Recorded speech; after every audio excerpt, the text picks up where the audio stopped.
tiene su raíz en Filistea. Estos palestinos que vemos en las noticias no tienen identidad palestina. Su religión es árabe, su libro sagrado es árabe, su idioma es árabe, sus costumbres son árabes, su cultura es árabe. ¿Qué son ellos? Árabes. No son palestinos. Los palestinos o filisteos eran 5 naciones-estado a orillas del Mediterráneo. Era Ashkelon, Ecrón, Ashdod, Gaza y uno más, y Gat. 5 naciones-estado. Esos eran los filisteos o los palestinos. Ellos ya no existen, fueron destruidos por Dios hace muchos años junto con los cananitas. Ya no existen. Estos palestinos que escuchamos en la noticia son árabes adentro de la tierra de Israel, robando tierra y queriendo establecer una nación adentro de otra nación.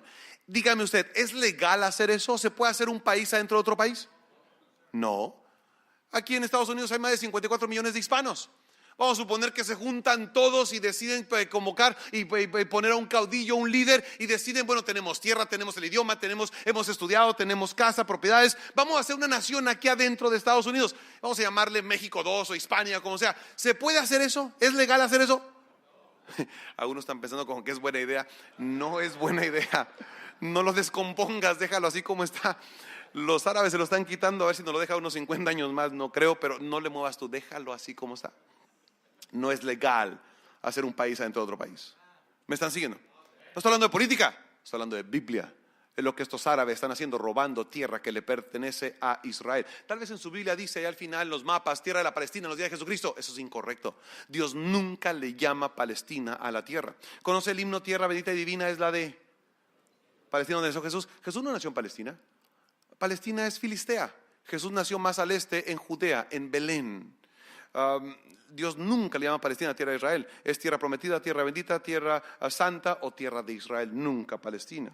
Versículo 17: sean afrentados y turbados para siempre, sean deshonrados y perezcan. Note eso. Dice ahí afrenta, turbación, deshonra y muerte. ¿Para quién? Para los enemigos de Israel. Por eso la iglesia no puede ser enemiga de Israel. Los cristianos no pueden tener sentimientos antisemitas contra los judíos, porque hay deshonra y muerte para los enemigos de Israel. Mucho que decir en cuanto a eso, no hay tiempo ahora. Versículo 18: y conozcan que tu nombre es. Versículo 18: y conozcan que tu nombre es. Tu nombre es Jehová, tú solo altísimo sobre la tierra. A propósito, cada vez que usted lee el nombre Jehová en el Antiguo Testamento, está hablando de Dios hecho carne. ¿Quién es Dios hecho carne? Jesucristo. Cada vez que lees Jehová en el Antiguo Testamento está hablando del Señor Jesucristo. Y dice ahí, versículo: conozcan que tu nombre es Jehová. No Alá, no María, no Guadalupe, no Confucio, no Buda, no José Smith.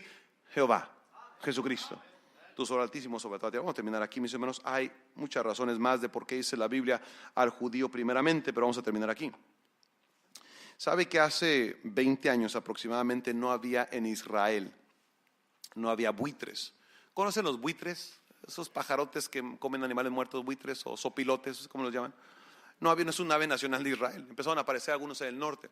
El gobierno los dejó, empezaron a multiplicarse, decidió el gobierno tomarlos y ponerlos en una reserva especial protegida. El problema es que en esta reserva se están multiplicando y multiplicando y multiplicando. ¿Sabe usted dónde está esa reserva especial protegida? En el Valle de Megiddo.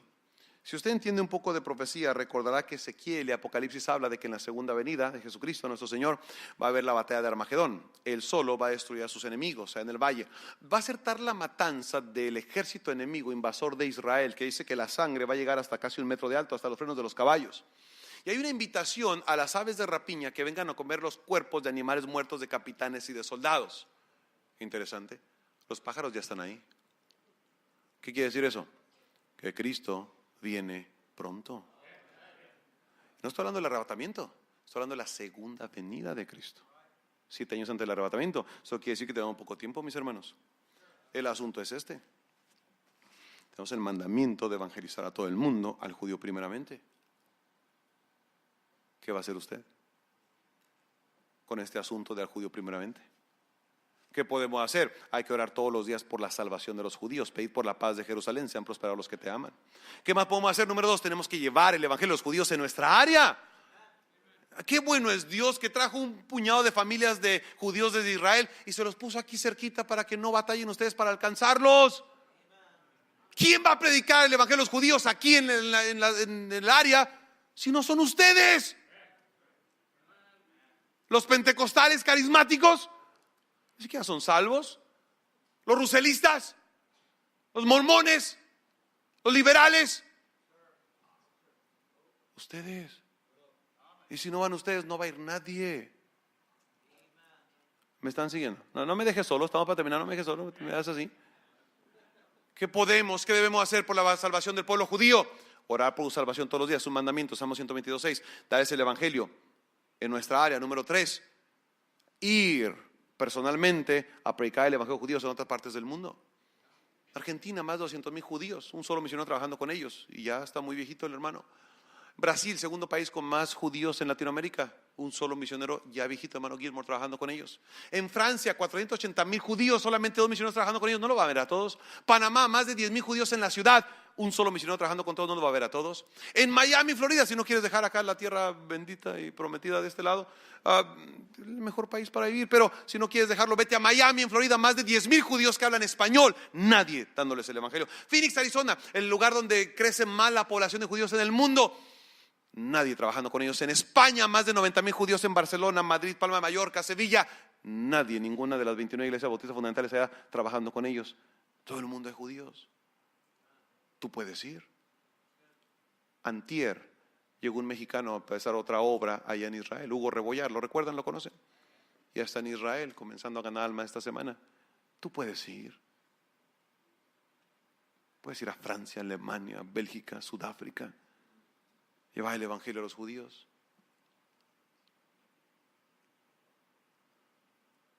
¿Qué cosa mejor tienes que hacer con el resto de tu vida?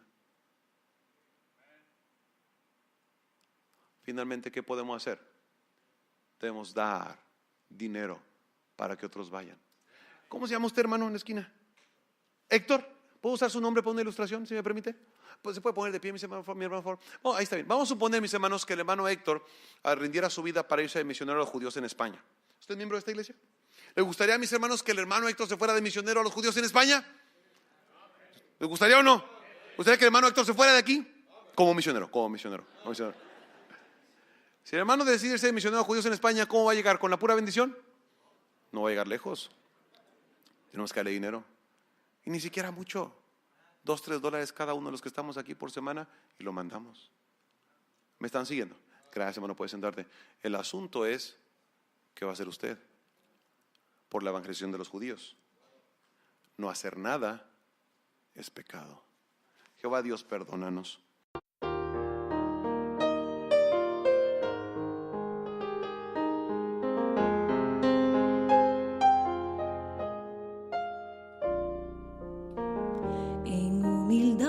Señor, te rindo mi obstinado corazón. Mi vida es tuya, amado dueño. Tus mandos sean mi misión. Controla mi vida, Señor.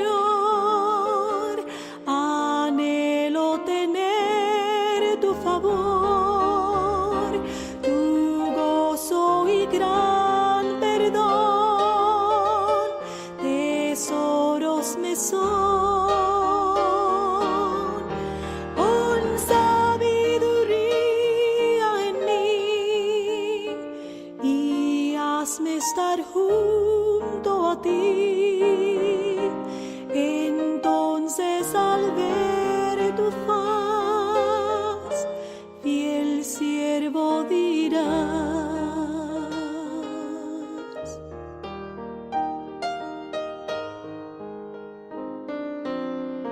Me prometiste ser fiel guía, acompañando mi andar. Eres cada día para seguirte y triunfar. Controla mi vida, Señor. Anhelo tener tu favor, tu gozo y gran perdón. Tesoros me son.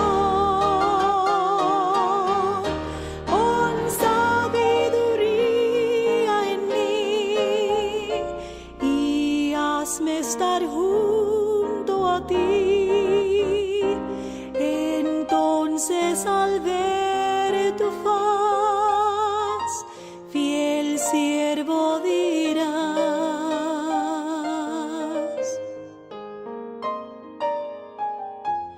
fiel siervo dirás.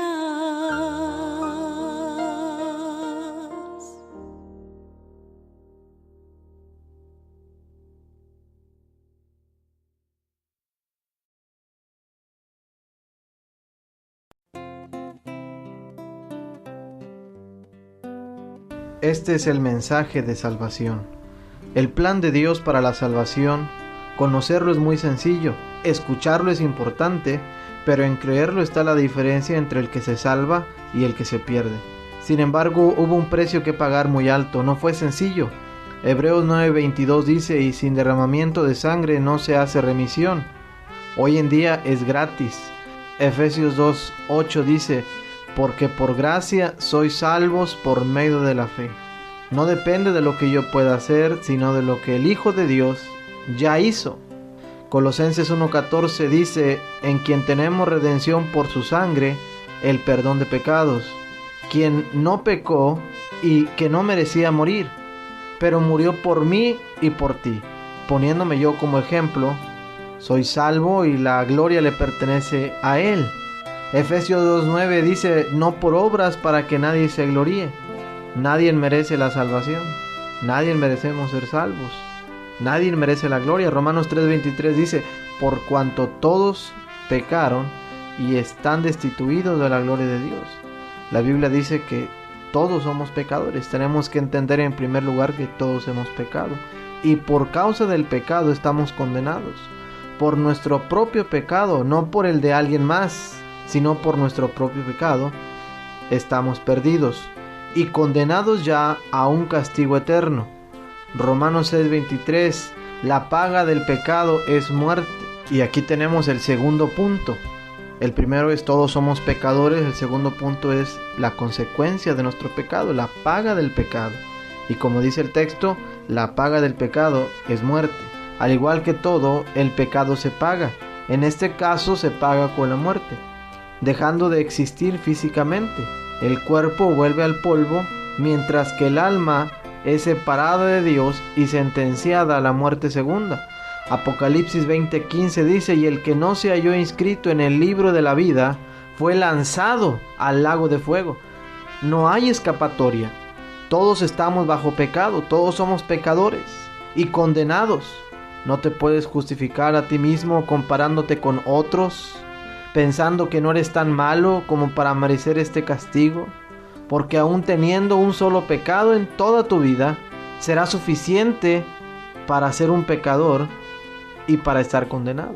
Apocalipsis 21:8, pero los cobardes e incrédulos, los abominables y homicidas, los fornicarios y hechiceros, los idólatras y todos los mentirosos, tendrán su parte en el lago que arde con fuego y azufre, que es la muerte segunda. Aquí encontramos diferentes tipos de pecado. Quizá uno de los más importantes y el primero que aparece en la lista son los cobardes. Aquellas personas que rehúsan escuchar, que rehúsan tomar una decisión por Cristo. Nos habla también de los incrédulos, aquellos que no creen, los abominables, los homicidas, los que le quitan la vida a alguien más, los fornicarios, hechiceros, idólatras y mentirosos.